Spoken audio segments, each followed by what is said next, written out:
Hi, welcome back to my channel. Today I will be talking about The Girl with All the Gifts by Carey, the book and the movie. Since the movie just came out, I thought it would be great if I have a little talk about it. First, let's talk about the similarities and differences between the book and the movie.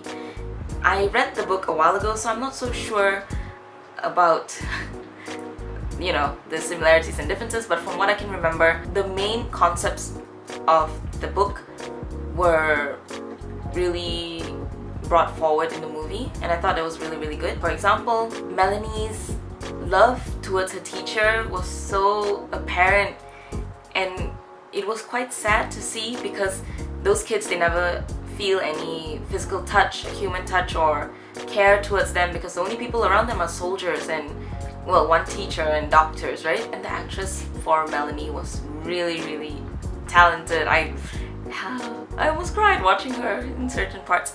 The main difference that I could see was the ending-ish part, the end part, where instead of a wall of fungal growth that they couldn't pass through, which is why they stopped and they found a trailer, there was this giant structure of fungal growth coming out from the Hungries, and it was so tall, it was like covering some building. I guess visually that was way more conducive for a movie, so that was good.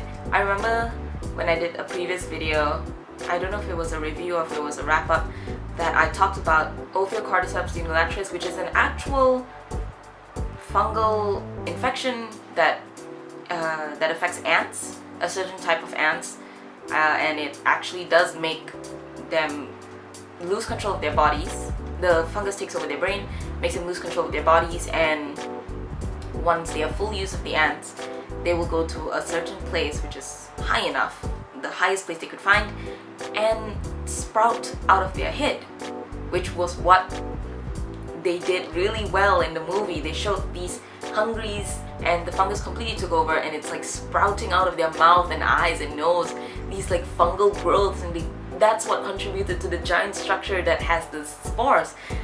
And it was so disgusting, but it was exactly like how I imagined it, and I was so happy. But in the book, she sort of tricked Sergeant Parks into using the flamethrower to burn away all the fungal growth so they could go through.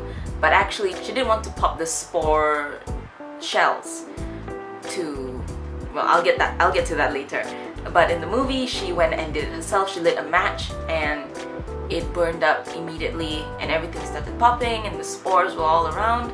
I brought my family to watch with me, and I already read the book, so I knew what was going to happen, and I knew what questions the whole thing would pose. And my family didn't get it. They didn't like the movie because they thought at the end it was really selfish of Melanie to make her decision to pop open the spore seeds.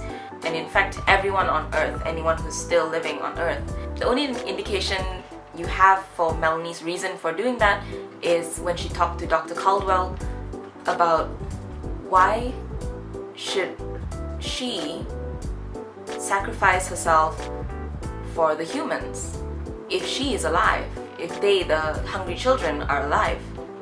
Since I did read the book, I will share with you guys who also thought that it was selfish of her. There's this passage that says that, and I will read it to you now since I love reading things aloud. Because of the war, and because of the children like her, the second generation, there's no cure for the hungry plague, but in the end, the plague becomes its own cure.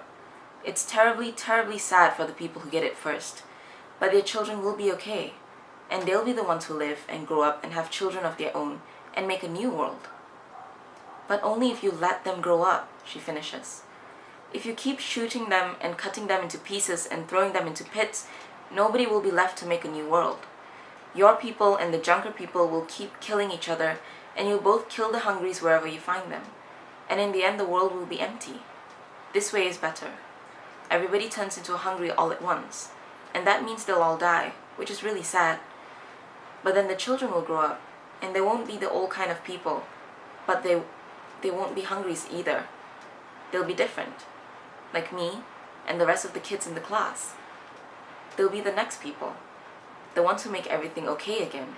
So from this one passage, which was kind of missing in the movie, it really explains what her intention was behind releasing the spores. And I think it should have been important to put this in, because after that my sister was asking me and I could only tell her from what I got from Melanie's conversation with Dr. Caldwell, because I didn't remember all this when I was watching the movie. So I told her maybe she thinks that since they are the ones who can survive this, it's sort of evolution, where, you know, the survival of the fittest, and if humans can't survive it, then they shouldn't be killing anyone who can, which is what I told her. But then this is way more articulate. But overall, I really loved the movie, the way they filmed it. I think the filming was really amazing, and they had all the core concepts down, which was really, really good. It's just that last part where they didn't explain. I'm not being very coherent here. I should be, but I can't bring myself to care. This was completely not a spoiler-free review. But for those of you out there who have watched the movie and you've watched this, I just want to tell you, Melanie's intentions were good. Don't forget, she's still a child. She could have done it better, maybe told them first or something, but it was for the better. I mean, that explanation really made sense, didn't it? I'm not even going to classify this as a review because it was so messy, but it's gonna be a talk on Go With All the Gifts, the book and the movie. I really enjoyed it. Also, representation. Thank you for casting a young black girl. That's like, damn son, you did well. Thank you for watching this very, very messy video. I hope you enjoyed it. This is gonna be a pain in the ass to edit, but fingers crossed it all goes well. I will see y'all in another video soon. Bye! Shit! Oh my god.